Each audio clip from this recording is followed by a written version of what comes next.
చెప్తున్నాను, ఈ లోకంలో చాలా ఇనసొప్పుగా ఉంటాయి, కానీ అవి ఏదో ఒక రోజున మనల్ని మోసం చేస్తాయి. కానీ దేవుని వైపు చూసిన ప్రతి ఒక్కరిని కూడా దేవుడు విడిచిపెట్టడు. ఈ రోజు నా జీవితం ఒక సాక్ష్యం అండి. దేవుని స్తోత్రం, హల్లెలూయా. నా జీవితంలో నేను ఎప్పుడో చనిపోవలసిన దాన్ని, కానీ దేవుని కృపను బట్టి బ్రతుకుతున్నాను అంటే దేవుని యొక్క కృప మాత్రమే.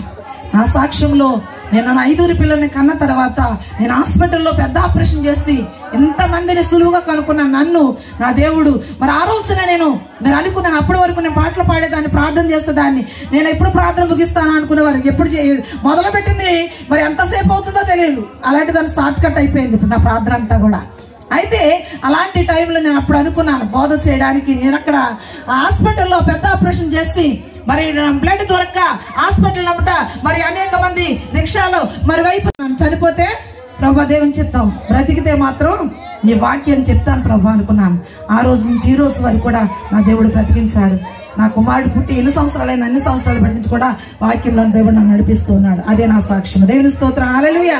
ఈ రోజు నేను ఇంకా బ్రతికున్నానంటే దేవుని యొక్క కృప. ఎవరికైనా సరే మరి దేవుని కలిగి ఉన్నామంటే ఏదో ఒక సాక్ష్యం ఉంటుంది. ఆ సాక్ష్యాన్ని నువ్వు నిలబెట్టుకోవాలి.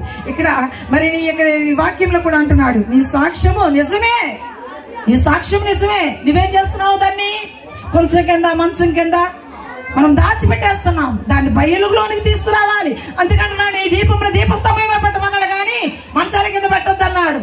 నీవు ఎదిగించబడ్డావు అంటే అనేకులకు ఒక మాదిరిగా ఉండాలి. నువ్వు నీ యొక్క విశ్వాస జీవితాన్ని చూపించాలి. నీ మాదిరి చూపించినట్లయితే అనేకులు మార్చబడడానికి ఒక మాదిరిగా నువ్వు నిలబడతావు. నీ సాక్ష్యం నిజము అంటున్నాడు. నీ సాక్ష్యాన్ని నిలబెట్టుకుంటే మనందరి కుటుంబాలు దీవించబడతాయి. దేవుని దగ్గర అనేకమైన ఆశీర్వాదాలు ఉన్నాయి. త్వరగా కోపపడతాను అంటున్నాడు. ఆ కోపాన్ని రేపేవారిగా మనం ఉండకుండా దేవునికి విధేయత కలిగిన వారిగా మనందరూ ఉండాలని ఆశపడుతున్నాను. నా యొక్క కుటుంబం కొరకు, నా బిడ్డల కొరకు మీరు అందరూ ప్రార్థన చేయండి. దేవుని కృపను, దేవుని చిత్తమైతే మరొకసారి ఈ యొక్క సమయంలో మాట్లాడతాను. సమయం నా గ్రీటింగ్ ఇచ్చారు కాబట్టి